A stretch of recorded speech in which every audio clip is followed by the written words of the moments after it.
Sugatan ng isang kolehyala matapos barilin sa loob mismo ng universidad sa Tuguegarao, Cagayan. Ang suspect estudyanteng di matanggap ang pambabasted sa kanya ng biktima. Nasa frontline ng balitang yan, si Justin Punsalang. Ito ang rason kung bakit hanggang ngayon ay ginagawa ko pa rin ang bagay na ito.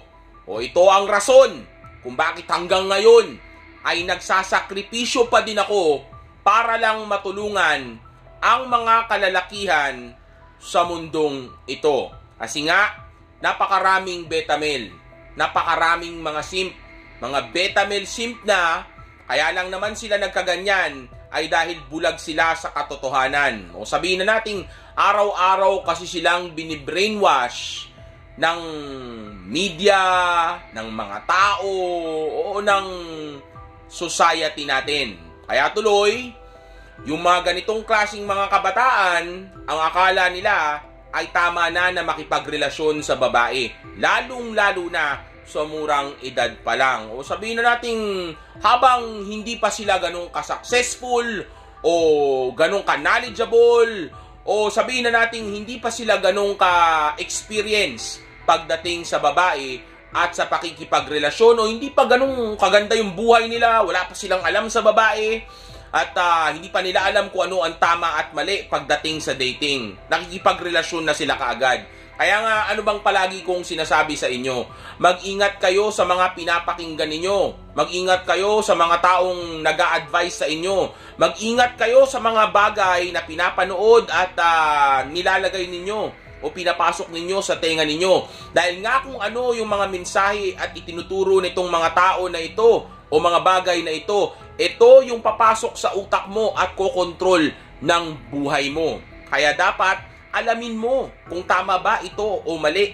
Gamitan mo ng logic at critical thinking. Hindi yung magpapadala ka lang sa emosyon o dahil cool siya o dahil sikat siya, o dahil sabihin na nating mukha namang maganda yung buhay niya, ang ibig sabihin na ay kung ano yung ginagawa niya ay makakabuti rin sa iyo. O sabihin nating hindi porki ganun siya, ay tama na kaagad yung bagay na sinasabi niya. Dahil kung talagang tama ang pakikipagrelasyon, o yung manligaw sa babae, o maghabol ng babae, o hindi mag-aral ng game at female nature, then bakit ginawa ng bata na ito sa nililigawan niya ang bagay na ito ngayon? Ngayon, sira na yung buhay ng bata, nasira na yung pangarap ng mga magulang niya sa kanya, may nadamay pang babae, may nadamay pang ibang mga tao. Ngayon, magkakaroon na siya ng pangit na reputasyon.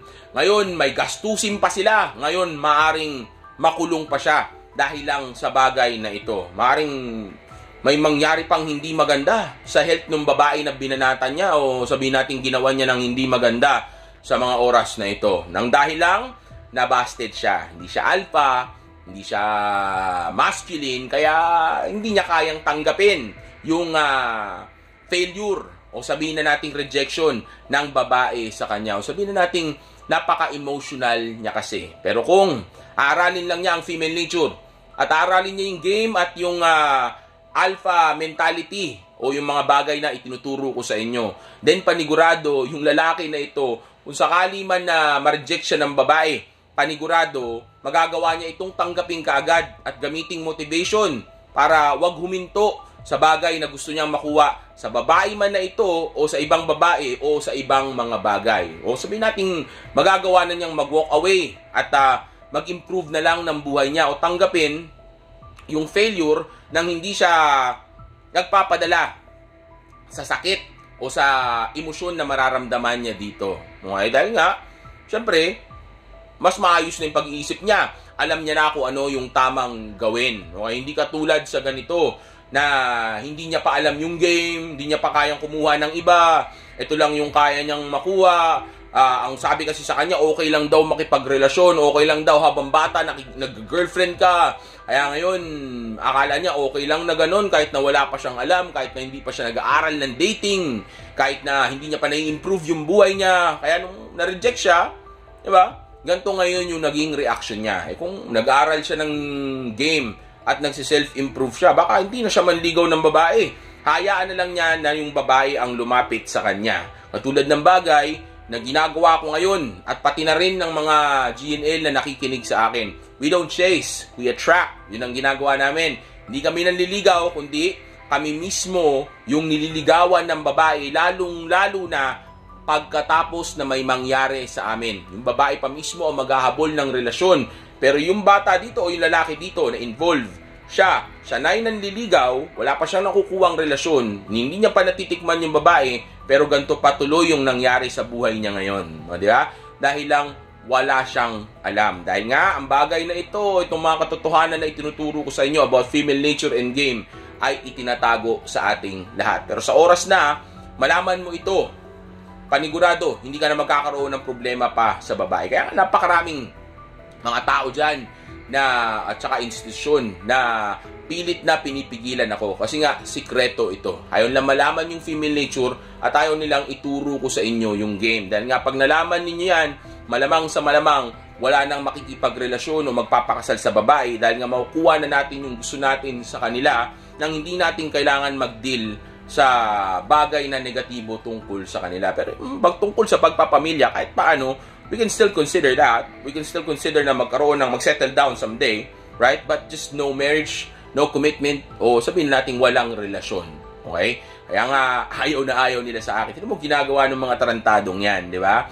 Imbis na improve nila yung mga buhay nila at iwanan nila yung mga syota nila at unahin na lang nila yung self-improvement o yung pag-abot ng tunay nilang potensyal o yung purpose nila, ang ginagawa nila, instead na improve nila yung mga bagay sa buhay nila o unahin nila yung mas importante at iwanan nila yung mga babae nila, tinatrabaho na lang nila ako na mawala ako sa internet, 'di ba? Mga pusi, 'di ba?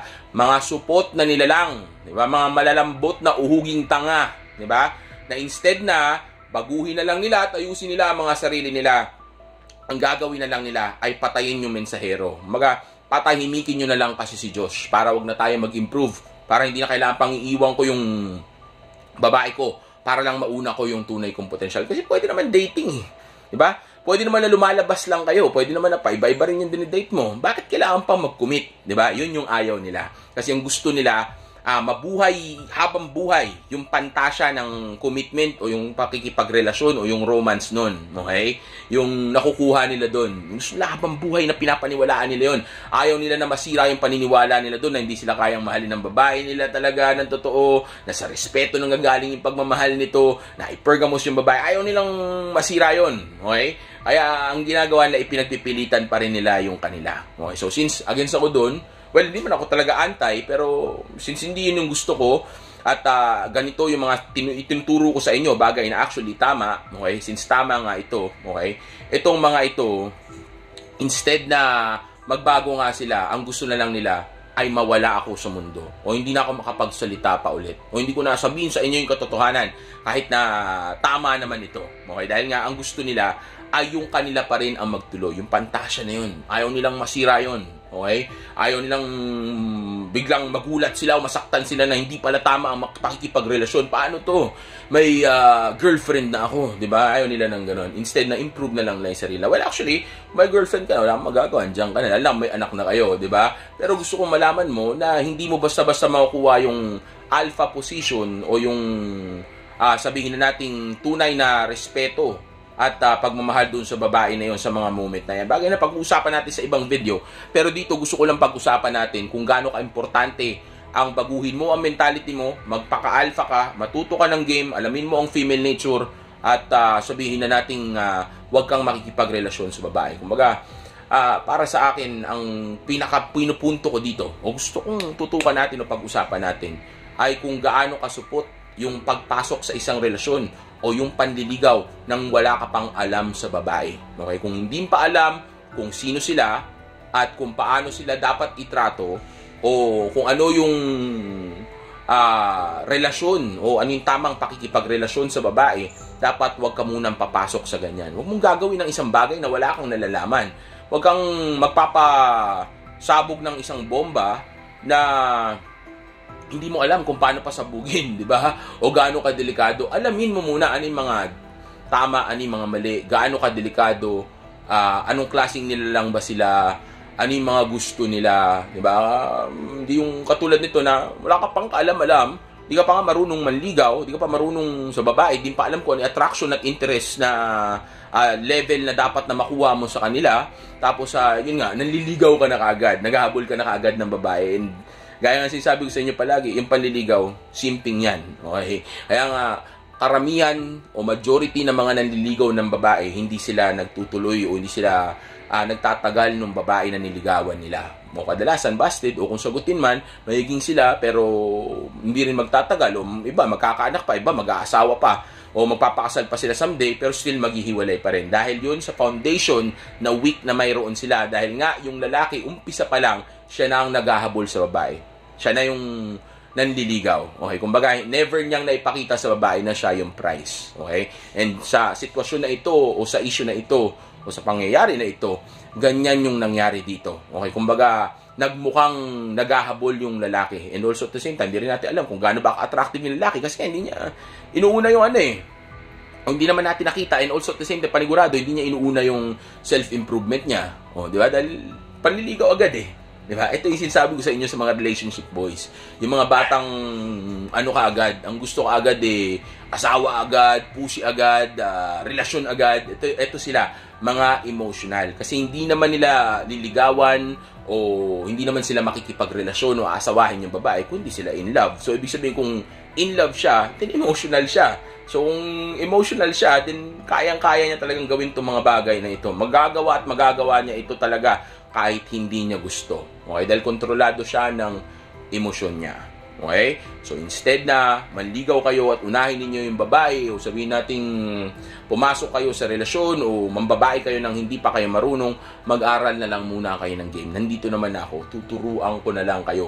Tapos habang tinuturuan ko kayo niyan, tuturuan ko rin kayo sa ibang mga bagay, kung paano niyo abutin ang tunay ninyong potensyal, hanapin ang purpose ninyo, kung paano gumrain, paano ang sabihin na natin paano maging successful sa mundo. Okay, kumbaga isasabay natin lahat yan. Kasi nga dapat ang isang tunay na alpha male o isang high value male ay may magandang looks, mataas na status, maraming pera, which is money, okay? And also at the same time, ito ay madiskarte o may game, okay? Dahil nga, para maging isang tunay na alpha male ang personality mo, lahat ng bagay na iyan dapat ay mayroon ka. Okay? Dahil yan ang huhubog ng personality mo. So kung hindi pa alam tong lahat ng sinasabi ko at ngayon mo lang ito narinig, pero nanliligaw ka na ngayon, then maniwala ka sa akin, kung di mo ipapahamak ang sarili mo, baka mandamay ka ng iba o ipahamak mo yung mga tao na sabihin na nating nasa paligid mo